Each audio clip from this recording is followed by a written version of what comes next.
This program airs statewide on California Public Television and is a California's Gold classic.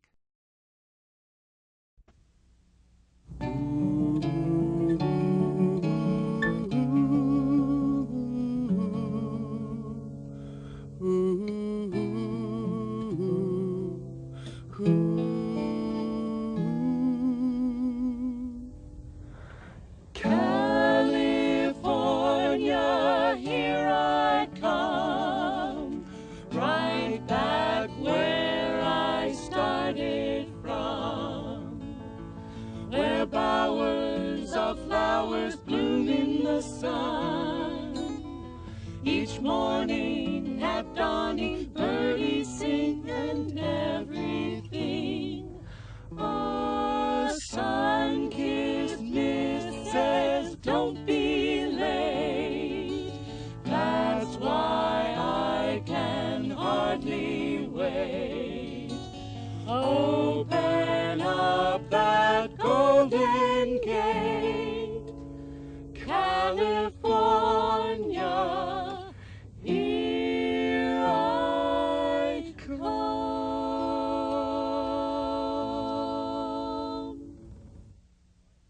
It's one of the oldest lakes in North America, over 700,000 years old. An ancient lake that's part of what used to be a huge ancient sea. It's a lake with no outlet. Its water is alkaline, 3 times saltier than the Pacific Ocean. And its landscape in places is like something from another planet. In fact, when seeing it for the first time, Mark Twain called it California's Dead Sea. Well, this isn't the Dead Sea. This is Mono Lake, located in the eastern Sierra, and it's one of our state's true treasures. A treasure that over the past half-century has been disappearing. You see, back in 1941, the Los Angeles Department of Water and Power built an aqueduct system to collect fresh water from the 4 mountain streams feeding water into the lake. And since then, the lake has dropped over 40 feet. Now, I'd always heard about Mono Lake, always wanted to see it firsthand. And finally, I got the opportunity. Ended up spending a week there being shown around by people who truly love the place. And as you'll discover with me, a visit to Mono Lake is truly an adventure you'll never forget. Now, here are the famous flies I've been hearing about so much. Right. And this is kind of a weird feeling to be walking in a swarm of, I don't know whether the camera can pick this up or not. Look at them over here. They're so thick. Look at this. What is the story here? Did you notice there's like a force field that keeps them away from you? They just stay a certain distance. When the birds come to eat these, they'll be walking right through like this, and the flies move away, but every so often the beak is quicker than the fly. This is food for a lot of birds. These are called brine flies or alkali flies, and they live in the water of the lake. They go underwater to lay their eggs, and the eggs hatch into a larva. There's a pupa stage, and then the flies are on the shore. And isn't it nice that they don't like people? So they never get on people. I think they think people This is amazing. I think they think people are yucky and they don't want to touch them. They don't want us to touch them. You know, now, are they unique to Mono Lake? No, brine flies are found in other areas, but this kind of fly is really only found abundantly in one other lake, one in Oregon called the Ebert Lake. And what is their beneficial, I mean, you know, what do they do? They fit into the food chain here. If you look at the birds out here, the birds are pecking, and then they're either eating flies themselves or the shrimp that are in the lake, the brine shrimp. And they eat the birds eat the adult flies. They also eat the fly larva that's in the water swimming, the little wormy guys. Wow. Look at this. You can hear them, but they won't light on you at all. This is very strange, but it's all part of the chain. Yeah, all part of the very simple but unique food chain at Mono Lake. We have no fish here. The water is too salty and too alkaline for fish. And we really only have 2 kinds of animal forms. We have the shrimp and the fly, and that is it that lives in the water. but they are incredibly abundant. Though there aren't very many kinds, they're enormous quantity, and that's why there's over 1 million birds that can come and feed on the food that's in the lake. So the birds would eat these flies or the shrimp that are out there? That's right. Where are the shrimp? Could we see the shrimp from here? Well, yes, I think we need to get into some cleaner water where we can see into the bottom better, where there isn't so much soap suds. This is, by the way, this isn't pollution. This is soap from the water of the lake. This lake has... What do you mean, soap? Well, this lake, if you want the recipe for Mono Lake, you'd put in salt in water, but also baking soda, lots and lots of sodium bicarbonate, that stuff we cook with, and that sometimes people wash in, and people actually used to come and wash in Mono Lake sometimes. There's a lot of baking soda here. So when the wind makes waves, we get soap suds. Now, what if I tasted this water right now? Go ahead. If you've got a good palate, you should be able to taste the salt and that bitter baking soda taste. See, I can't taste the salt at all. I thought it was going to be real salty. I'll reach out farther. And there's probably some fresh water. We had a lot of rain yesterday. There's a fresh water layer. There. There's the salt. We had rain yesterday, so there's a freshwater layer that's lighter than the salt water that's floating on top. What are you today. laughing about? Well, look at this man. What are you laughing about back here? What are you laughing about? Now, you couldn't taste the salt. Have you tasted it? Have you tasted it yet? No. You should. It's a good way to put your finger in understand there this and let me lake. laugh at you. See, it's got a... This has got a real... Not bad. This is really salty. I saw a chart somewhere that said this is saltier than the ocean. It's about almost 3 times as salty as the ocean today. Before the diversions began that have changed Mono Lake, it was about half as salty. There's half as much water today, so the lake gets saltier as it shrinks. The flies are not as big as they used to be because it's saltier water. It's harder for them to live in saltier and saltier water. And there aren't as many as there used to be. That's all part of the problems of Mono Lake right now. That taste is still in my mouth. That is a really salty taste. Let me say goodbye. Goodbye. Enjoyed meeting you. Okay. Enjoy your day. Man laughing at me. Now this is the tufa. Right. And what's a tufa is a common question. What is it? Well, I mean, at first glance, it looks like we're standing on the moon. This is the most interesting landscape I think I've ever seen, and I guess the question does beg itself, what is this stuff? It all goes back to the water in the lake, this strange water with the minerals in it. Tufa is a formation where springs, wherever you see these tufa, there were springs coming out of the ground, and the lake covered this area up, and a reaction occurred between the spring water and the lake water. So between the salt water and the fresh water. That's right. The fresh water has some calcium. The salt water has the baking soda, the carbonates, and this is calcium carbonate.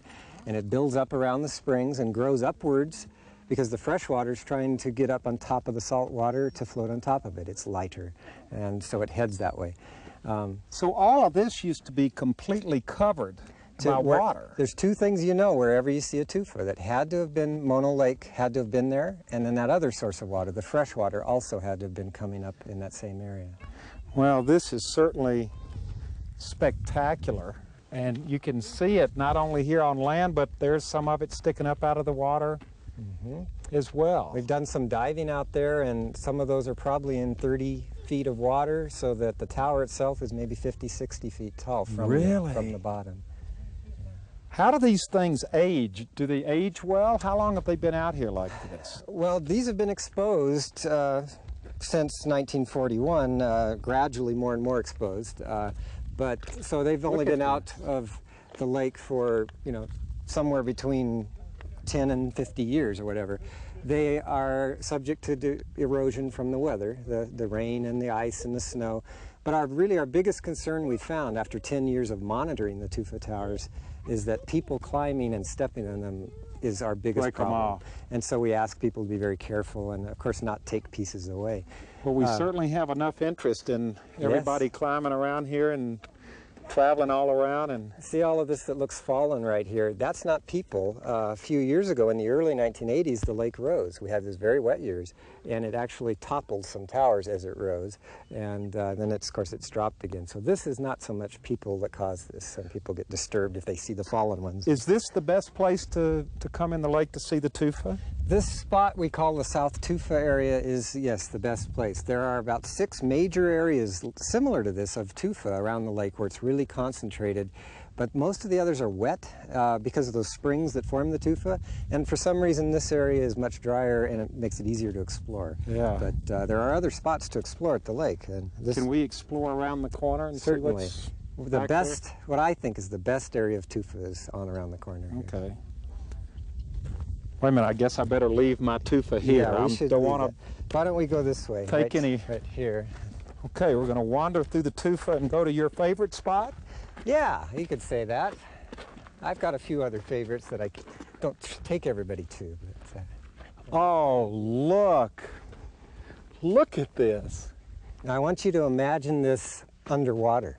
We're going to, like you're snorkeling or scuba diving through here, turn it all blue and make brine shrimp be swimming around, take the bushes away, and think about that. And this is just an incredible forest. So all of this was underwater, and like you say, there were shrimp swimming all around through it. Sure. And little, Look at these things. and everywhere here there would be a spring. There'd be a freshwater spring heading up towards the top of the lake through the You mean salt water. wait a minute. You mean the water would actually literally be coming out of these formations? Yes, that's how they form. Through the inside, the water would come out at the top and add more, and then it will come around on the outside too and add on to the outside, but primarily growing upwards right at that point. Now, does this mean there's water down there now? Springs that just... As we look into the shoreline now, we find that the spring water, a lot of it, the springs are still there, but they're out under the lake now. Instead of coming up here, they wait until we get under the lake water and come out there.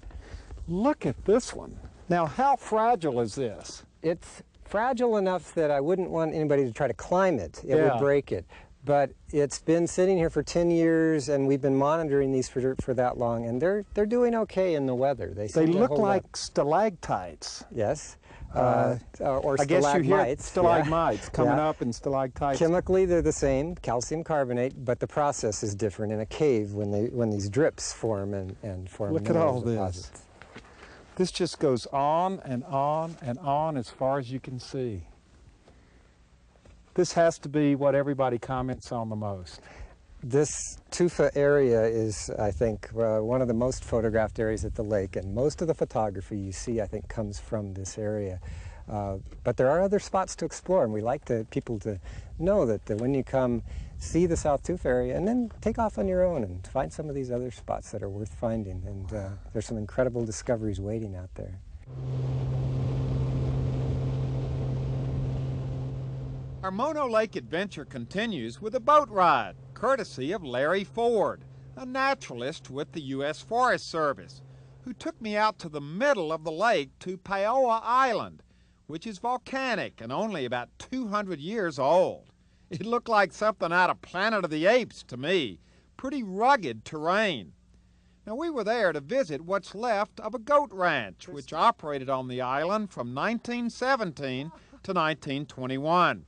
Of course, no one lives on the island these days, and walking through the dilapidated, deserted buildings was kind of eerie. Look at this. Look what I found. A shoe. Now, that's a historic shoe. Right. It's been hanging there since they left in 1920. There's all kind of stuff. Watch out for the nails. An empty tin can. Boy, this is real historic stuff. The only thing more historic than the tin can is the outhouse over there. We're now getting ready to harvest some brine shrimp. Look at them down here, they're everywhere.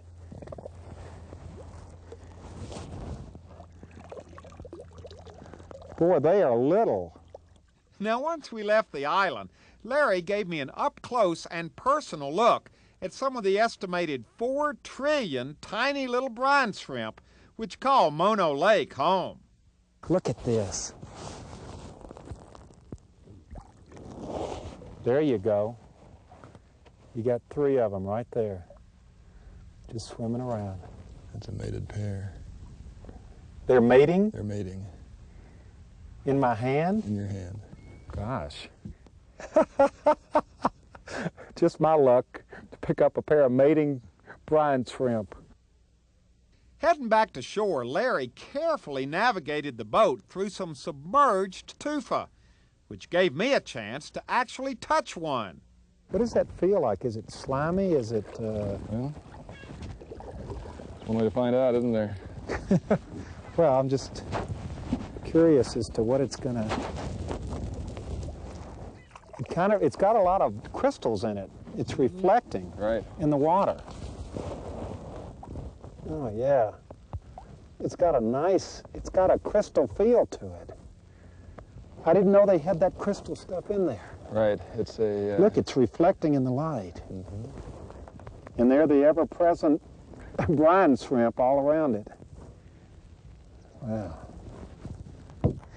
Janet, in addition to being an absolutely beautiful lake to look at, this lake is a home to a lot of different kind of birds, and since you are the bird lady around here, tell us a little bit about the birds, starting, I guess, with the gulls who are all around us right now. Right, the gulls are the most common sight, especially in the summertime, and they're California gulls. There's lots of different kinds of gulls in California, but this particular species is called the California gull. And about 90% of this particular bird, they live along the coast and they fly over here to Mono Lake to nest here, 90% of the population. So chances are, if you see a bird along the California coast that's a California gull, it will have been born at Mono Lake. It will have been born right here. And a lot of people are real surprised to see gulls up in the mountains at high altitude. They fly around up at Bodie and the high peaks, and they just, that's how they're set up to deal with their nesting, is to come inland. Now, the gulls are just here during the summer to nest? Well, it's always a sign of spring when the first gull comes, which is usually sometime late March, early April.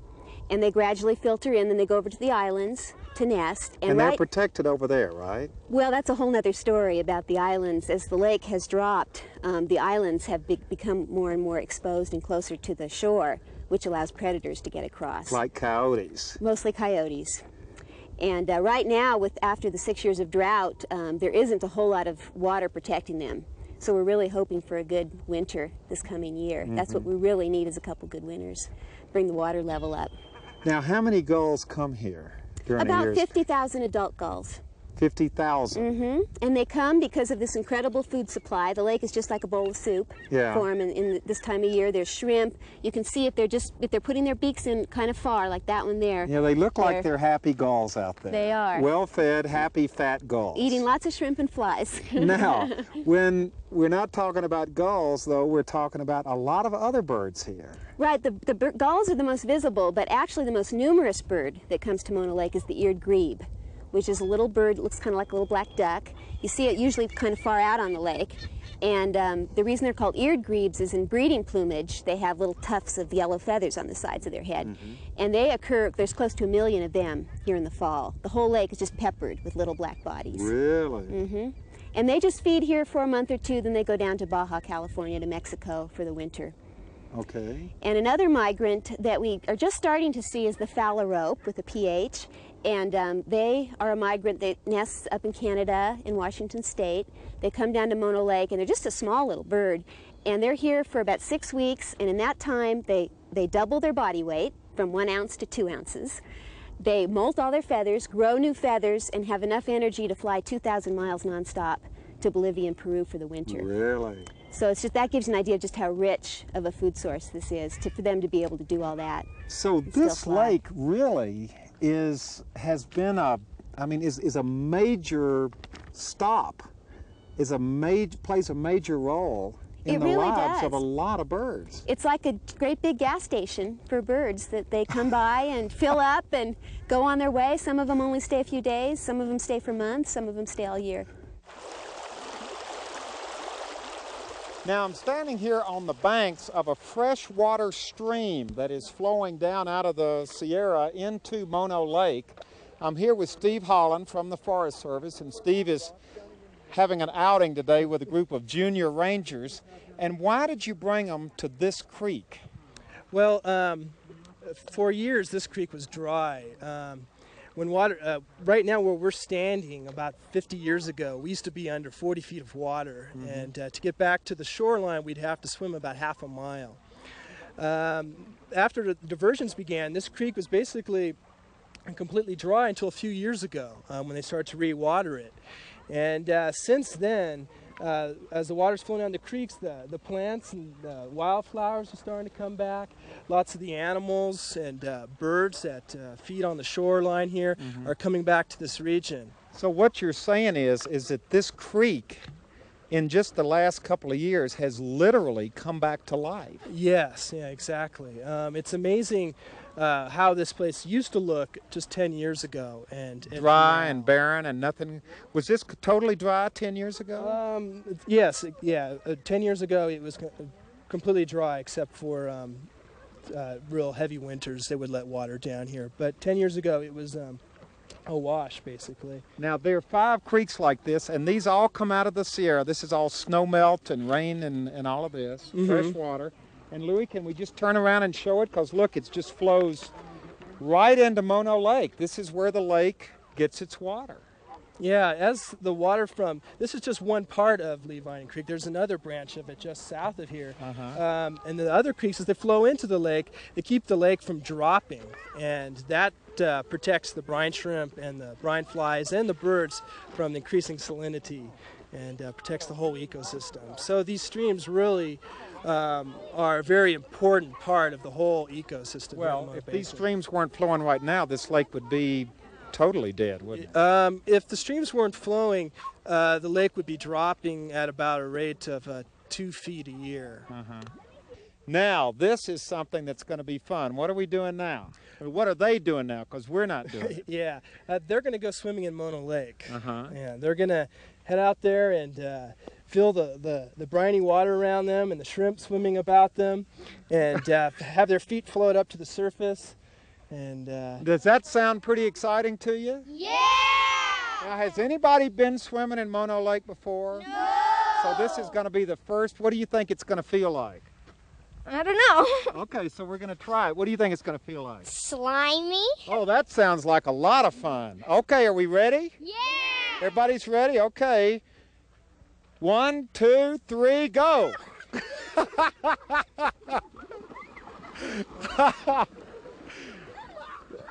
Oh boy, swimming in Mono Lake.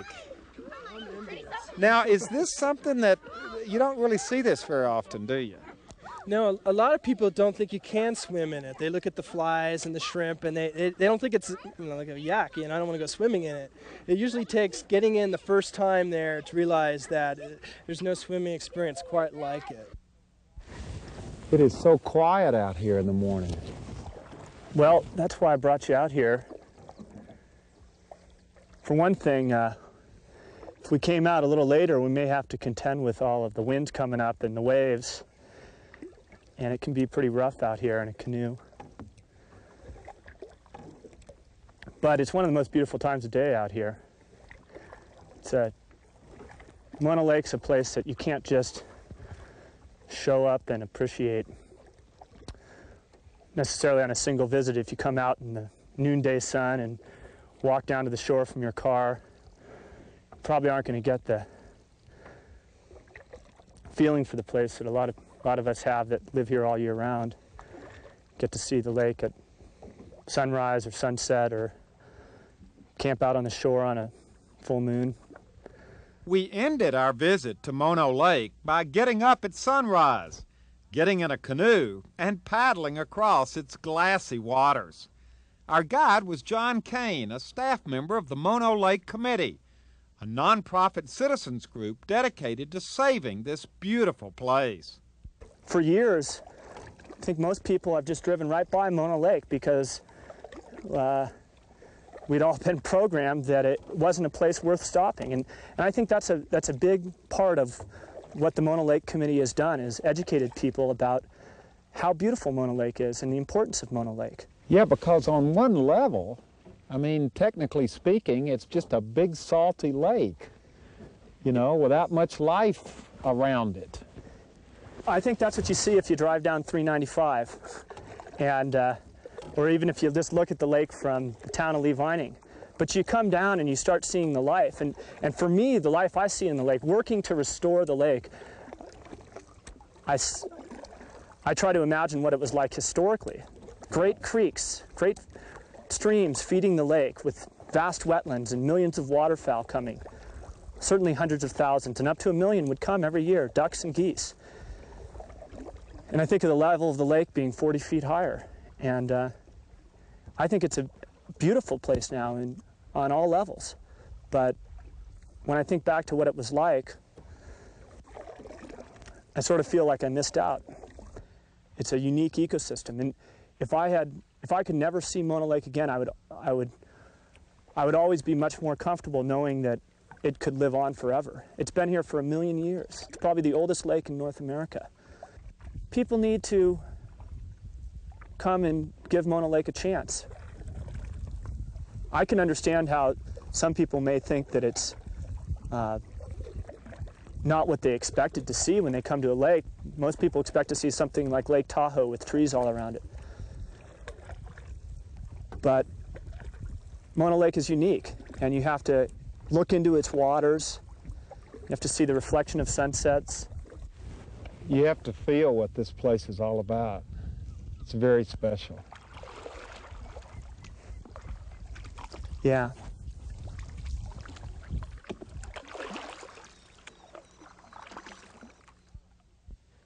Well, as we prepare to leave, there is absolutely no doubt about it.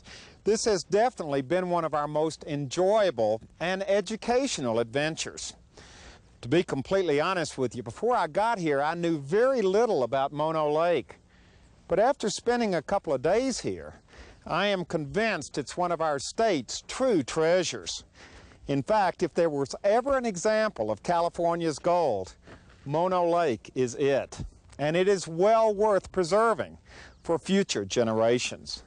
In fact, I'd encourage you to visit it for yourself and experience its beauties firsthand. This entire area of California is just spectacular. Well, in conclusion, as always, I'd like to thank you for joining us and invite you to tune in again next time as we all continue our search together for California's gold. California, here I come, right back where I started from, where bowers of flowers bloom in the sun. Each morning at dawning, birdies sing and everything. A sun-kissed mist says, don't be late. That's why I can hardly wait. Open up that golden gate, California, here I come.